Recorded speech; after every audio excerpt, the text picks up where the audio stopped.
Hi guys, welcome to Take Off Bro. In this video I'm gonna be showing you how to add watermarks in PDF. So firstly you have to go Adobe Acrobat,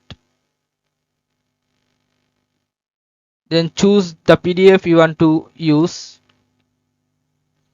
Now click on edit PDF, this one. Then you have to, if you don't find edit here, you have to go tools, then you'll find edit option. Alright, now you'll find here watermark, this one. Click on this and click on add.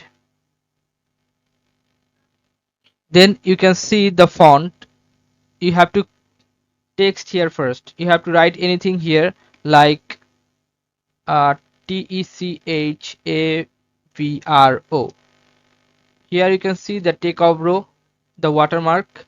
If you want to change the font, then you have to click on this and you can change any font you want. If you want to change the size, then you can change. Okay, here's the change sign. Now you can see here the opacity.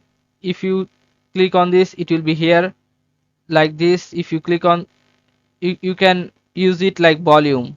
Okay, if you want to change the color, then you can change the color. This is green watermark. Alright, after that you have to just click on OK and see the result. Here's your watermark. Okay guys, so this is how you can do this guys. If you find this video helpful, then please give a thumbs up and don't forget to subscribe the channel. Thank you so much for watching the video.